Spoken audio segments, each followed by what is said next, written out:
የዓለም ምርጡን ኒኩለር ገንብተናል። ኢራን አፈነዳችው። 5 ወራት የጠጋው የአሜሪካ እስራኤል ኢራን ጦርነት ሌላ መልክን ይዟል። አሜሪካ ኢራንን በማንበርከክ እንዲሁም የኒኩለር ኃይሏን ከጥቅም ውጭ ማውጣት ከዚህ ባለፈም ያላትን የኒኩለር ኃይል አሟጣም ለአሜሪካ ወይም ለእስራኤል እንድታስረክብ የማምረቻ ቦታዎቿም ከጥቅም ውጭ እንዲሆኑ የሚል እቅድ ነበራት። ይህ እቅድ የትራምፕም የእስራኤልም ነበር። ነገር ግን እስራኤልና አሜሪካ እንዳሰቡት አልሆነም። ላለፉት 5 ወራት ሲካሄድ የቆየው ጦርነት የኢራንን የኒውክሌር ኃይል ማውደም ሳይችል ቀርቷል።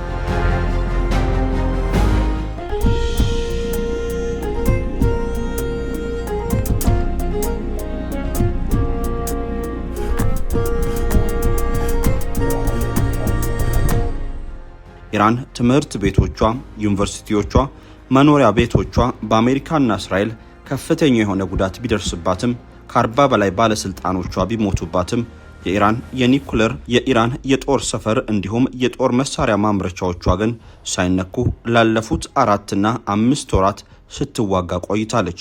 አሁን ደግሞ ዓለም ውስጥ ምርጡን ኒኩለር እየገነባው ነው በማለት አቋሟን አሳውቃለች። ይህ ደግሞ መላው ዓለምን ያስደነቀ ተግባር ሆኗል። ትራምፕ በጦር መሳሪያ ኢራንን አወድማታለሁ፣ በሚሳኤል እናጠፋታለን ከማለት ተቆጥበው በማዕቀብ ሽባ እናረጋታለን ወደሚል ዛቻ ተሸጋግሯል። ኢራን ለኢኮኖሚው ማዕቀብም ተዘጋጅታለች። ቻይናን ዋና አጋሯ አድርጋለች። የሙስሊም ሀገራትን ሰብስባ ደግሞ መላው የሙስሊም ሀገርናም የአረብ ሀገራት ከግጭት ከጦርነት ወጥተን በህብረት እንነግድ እንተባበር እያለች ነው። የሙስሊም ሀገራት ጉባኤ በኢራን ዋና ከተማ ቴህራን እየተካሄደ ይገኛል። ይህም ለኢራን ሌላኛው ትልቅ መድረክ ሆኗል። ይህ መሆኑ ለትራምፕ ትልቅ መርዶ ነው። ኢራንን ከሁሉም አካላት ጋር በማጣላት ማግለል የትራምፕ እቅድና ስትራቴጂ ነበር። ትራምፕ አዳዲስ የጦር መርከቦችን ወደ ኢራንም እያስጠጉ ይገኛሉ። ከአንድም 2 የጦር መርከቦችን አስጠግቷል። የዓለማችን ግዙፍ የጦር መርከብ አብርሃም ሊንከን የጦር መርከብ ወደ አሜሪካ እንድትመለስ መሆኑም ተሰምቷል። አሁን ደግሞ አሜሪካ ወደ ኢራን 2 ግዙፍ የጦር መርከቦች አስጠግታለች። ከወራት በፊት ጆርጅ ዋሽንግተን የጦር መርከብ ወደ ኢራን አቅራቢያ መሄዱ ይታወሳል። አሁን ደግሞ ሩዝቬልት የጦር መርከብ ወደ ኢራን እየተጠጋ ይገኛል። ኢራን ደግሞ የዓለም ምርጡን ኒኩለር እየገነባው ነው እያለች ትገኛለች። ጆርጅ ዋሽንግተን የጦር መርከብ ወደ ቀጠናው የተላከው ከኢራን ጦርነት በፊት ወደ መካከለኛው ምስራቅ ያቀናውን ዩኤስኤስ አብርሃም ሊንከንን ለመተካት ነው ተብሏል። የጦር መርከቡ በቪየትናም በኩል እየተጓጓዘ እንደሚገኝና የቀድሞው ደግሞ ወደ ዋና መሳፈሪያው ሴንዲያጎ እንደተመለሰ ተገልጿል። ዩኤስኤስ አብርሃም ሊንከን የጦር መርከብ ለ250 ቀናት በተልእኮ ላይ የነበረ ነው ተብሏል። የጦር መርከቡ ላለፉት 6 ወራት አሜሪካ ከኢራን ጋር ባደረገችው ጦርነት አገልግሎት እየሰጠ መቆየቱ ተገልጿል።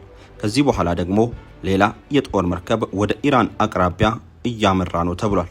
የአሜሪካ የባህር ኃይል ኢንስቲትዩት እንደገለጸው ዩኤስኤስ ቴዎዶር ሮዝቬልት የተባለው የአውሮፕላን ተሸካሚ የጦር መርከብ በመካከለኛው ምስራቅ ከ7 ወራት በላይ የሚቆይ የወታደራዊ የማሰማራት ተልዕኮ ለማካሄድ እየተዘጋጀ ነው።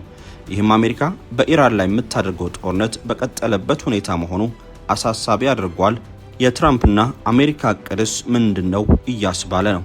የአሜሪካ ባህር ኃይል ኦፕሬሽን ኃላፊ አድሚራል ዳሪል ካውደል እንዲሁም የባህር ኃይሉ ዋና የባህር ወታደር ኃላፊ ጆን ቴሪማን ረቡዕ ዕለት ለጋዜጠኞች እንደገለጹት ቴዎዶር ሮዝቬልት አጃቢ የጦር መርከቦቹና በመርከቡ ላይ የተመሰረተው ኬረር ኤርዊንግ 11 በጃፓን የምትገኘውን ዩኤስኤስ ጆርጅ ዋሽንግተን ሊተኩ ነው ተብሏል። ዩኤስኤስ ጆርጅ ዋሽንግተን ባለፈው ሳምንት በመካከለኛው ምስራቅ ወደሚገኘው የአሜሪካ የባህር ኃይል 5ኛ ፍሊት የሥራ ክልል መግባቱ ተገልጿል። ለወራት በዘለቀው ከኢራን ጋር በሚካሄደው ጦርነት ጫና ውስጥ የገባውና ዓለም አቀፍ ተልዕኮ ያለበት የአሜሪካ ባህር ኃይል በፋርስ ባህረ ሰላጤ ተሰማርተው ከነበሩ አባላቱ ጋር በተያያዘ ባለፉት ሳምንታት ትችቶች ሲቀርቡበት ነበር። በመካከለኛው ምስራቅ ከተቀመጠለት የጊዜ ገደብ በላይ 250 ቀናት የቆዩት የአሜሪካ አብርሃም ሊንከን የጦር መርከብ አባላት ጉዳይ በአሜሪካ ባለስልጣናት ላይ ወቀሳን አስከትሏል። የተራዘመው የባህር ኃይል አባላቱ ስምሪት በአእምሮ ጤናቸው ላይ ችግር መፍጠሩ እንዲሁም የአቅርቦት እጥረት አጋጥሞት እንደነበር ተገልጿል። በዚህ የተነሳም ራስን የማጥፋት ሙከራ እንደነበርም ተዘግቧል። አሜሪካ 2 የጦር መርከቦችን ወደ ኢራን ስታስጠጋ ኢራን ደግሞ ኒኩለር እያብላላው ነው እያለችም ትገኛለች። የኢራን የኒኩለር ጉዳይ ኃላፊ እንደገለጹት የሀገሪቱ የኒኩለር ኢንዱስትሪ ከዓለም ምርጥ ከሚባሉት ጋር የሚመጣጠን ደረጃ ላይ እንደደረሰ ገልጿል። ይህንንም አልጀዚራ በስፋት ዘግቦታል። የዓለም ምርጡን ኒኩለር ለመገንባት ፈታኝ የሆነ መሰናከል እንዳለፉ አልሸሸጉም።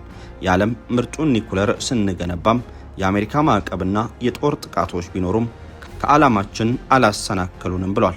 የኢራን አቶሚክ ኢነርጂ ድርጅት ኃላፊ መሐመድ ኢስላሚ ረቡዕ ዕለት ዛሬ የኒኩለር ኢንዱስትሪ በዚህ መስክ ከሚመሩት የኒኩለር ባለቤት ሀገራት ጋር በእኩል ደረጃ እየተጓዘ ነው ብለዋል። ኃላፊው አክሎም የኢራን ጠላቶች የሀገሪቱ የኒኩለር ፕሮግራም ሰላማዊ ላልሆኑ ዓላማዎች ነው በማለት ኢራንን ለማዳከም ክስ እንደሚያቀርቡ ገልጿል። እነሱ ራሳቸው በእውነቱ ያውቃሉ። ድርጊታቸውም ዋና ዓላማቸው የኢራን እስላማዊ ሪፐብሊክ እድገትን መከላከል መሆኑን አሳይተዋል ብለዋል። ኢራን የኒኩለር ፕሮግራሟ ሙሉ በሙሉ ለሰላማዊ ዓላማዎች በተለይም ለኒኩለር ኃይል ማመንጫነት እንደሚውል ትገልጻለች። ትራምፕ ደግሞ ኢራን የኒኩለር ፕሮግራሟን ወደ ኒኩለር መሳሪያ ማምረት እንዳትቀይር ለመከላከል ከእስራኤል ጋር በመሆን በኢራን ላይ ጦርነት እንደጀመሩ ተናግሯል።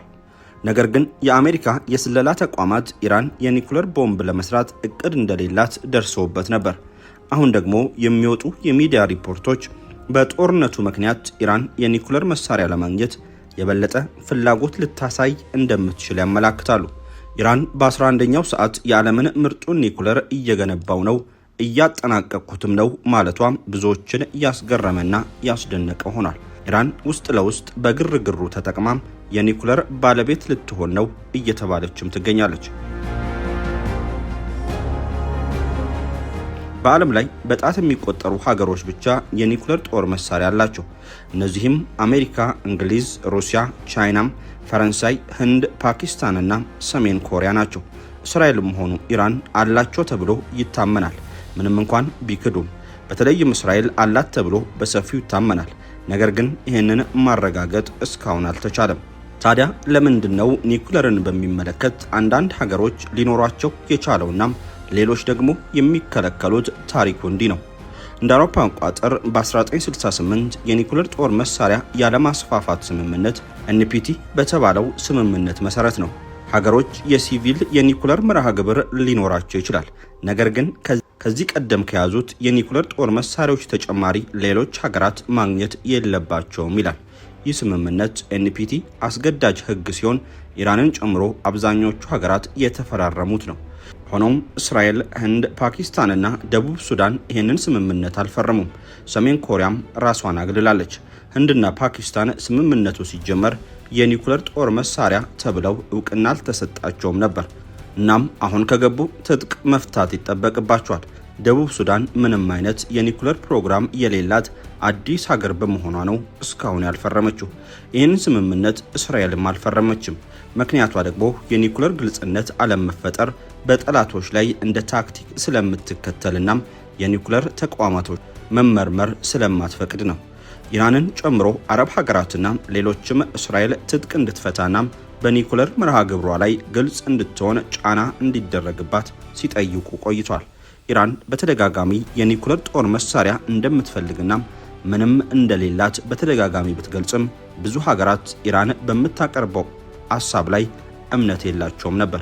እንደ አውሮፓ አቆጣጠር በ2002 በኤንፒቲ ስር የማይፈቀድ ሚስጥራዊ የኒኩለር መርሃ ግብር በኢራን መገኘቱ ለዓመታት የፈጀ ቀውስ አስከትሏል። ይህም በጥቅሉ ለዛሬ ክስተቶች ምክንያት ሆኗል።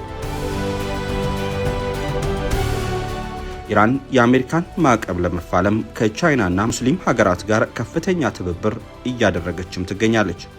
የኢራን ቻይና የንግድና ኢንዱስትሪ ምክር ቤት ፕሬዝዳንት መጄዛሪ ሀሪሪ ትራምፕ የኢኮኖሚ ጫናን በመጨመር ቴህራን ቅናሽ እንድታደርግ ለማስገደድ እየሞከሩ ባሉበት ሁኔታም ህዝቡ ጽናት ሊኖረው እንደሚገባ ተናግሯል።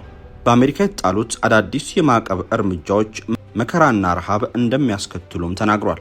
ሀሪሪ በኤክስ ላይ ባሰፈሩት ጽሑፍ በውይይቱ ወቅት በግልጽ እንደገለጹት የህዝብ የኑሮ ሁኔታ በእርግጥ አስከፊ ጫና ውስጥ ገብቷል። ይህም በማዕቀቡ ብቻ ሳይሆን ከበባውም ሁኔታውን የበለጠ እያባባሰው ነው ብሏል። አክሎም ነገር ግን ከበባው ወደ አስከፊ መከራና ረሃብ አያስገባንም፣ እንዲሁም ሽብር ሊፈጥር አይገባም። ከጥቃት መከላከል የማይቀር ወጪ አለው። ከወታደራዊ ጦርነት ኪሳራዎችን እንደተመለከትነው ሁሉ ነገር ግን ጽናት ሊኖረን ይገባል ብሏል።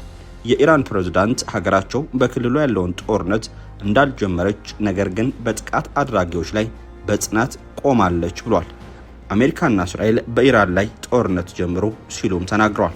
ፕሬዝዳንቱ ይህንን ንግግር በኢራን ዋና ከተማ በተካሄደው 40ኛው ዓለም አቀፍ የእስላማዊ አንድነት ጉባኤ ላይ ያደረጉት ንግግር ነው። በተጨማሪም ኢራን የጎረቤት ሀገራት ግዛቶች በኢራን ላይ ጥቃት ለመፈጸም እንዳይውሉ ጥብቅ የሆነ አቋማቸውን አሳውቋል። ማንኛውም ሙስሊም ሀገር የራሱን ደህንነት የጎረቤቶቹን ደህንነት በማጥፋት ላይ መመስረት የለበትም ሲሉ ፕሬዝዳንቱ በመንግስት ሚዲያ በተጠቀሰ ንግግራቸው ገልጿል። የማንኛውም ሙስሊም ሀገር ግዛት በሌላ ሙስሊም ሀገር ላይ ለሚፈጸም ጥቃት መጠቀሚያ መሆን የለበትም ሲሉም አክሏል። የኢራን ፕሬዝዳንት ፔዚሽያን ልዩነቶች ቢኖሩም የሙስሊም ሀገራትን አንድነት በብርቱ ጠይቋል። የኢራን ፕሬዝዳንት በቴህራን ዋና ከተማ በተካሄደው 40ኛው ዓለም አቀፍ የእስላማዊ አንድነት ጉባኤ ላይ ንግግር ያደረጉ ሲሆን በቴሌቪዥን በተላለፈው ንግግራቸው የኢራኑ ፕሬዝዳንት መሱድ ፔዚሽያን ሙስሊም ሀገራት በመካከላቸው ልዩነቶች ቢኖሩም አንድነታቸውን እንዲጠብቁ ጥሪን አቅርቧል። ፕሬዝዳንቱ በሀገራቸው ላይ የተፈጸመውን የአሜሪካና እስራኤል ጥቃት ያወገዙ ሲሆን ኢራን በአሜሪካና በእስራኤል ጥቃት ላይ በጽናት ቆማለች ሲሉ በመንግስት ሚዲያ በተጠቀሰ ንግግራቸው ላይ ተናግሯል። ፔዚሽያን አክለውም ኢራን ደካማ ቦታ ላይ አይደለችም፣ ራሷን እንዴት መከላከል እንደምትችል ታውቃለች ብለዋል። የኢራን ፕሬዝዳንት የሙስሊም ሀገራት የኢኮኖሚ አቅም ከህዝባቸው ብዛትና በዓለም ላይ ካላቸው የጂኦ ስትራቴጂክ አቀማመጥ ጋር ሲነጻጸር አነስተኛ መሆኑን የገለጹ ሲሆን በዚህም ዘርፍ የበለጠ ትብብር እንዲኖር ጥሪን አቅርበዋል። ፔዚሽያን ይህንን የተናገሩት በቴህራን ዋና ከተማ በተካሄደው 40ኛው ዓለም አቀፍ የእስላማዊ አንድነት ጉባኤ ላይ ነው። ከደቡብ ምስራቅ ኤዥያ እስከ አፍሪካ ድረስ ያሉት 57 የእስላማዊ ትብብር ድርጅት ኦአይሲ አባል ሀገራት የኃይል ምንጮች በርካታ የሰው ኃይልና ትልቅ ገበያ በሚገኙበት ወሳኝ የባህርና የመሬት መጓጓዣ መስመሮች መሃል ላይ ናቸው ብሏል። ፔዚሽያን እንዳሉት የእነዚህ ሀገራት ኢኮኖሚ በ2024 ወደ 9.2 ትሪሊዮን ዶላር ይደርሳል። ይህም ከዓለም ኢኮኖሚ ውስጥ የሚይዘው 8.3 በመቶ ብቻ ነው።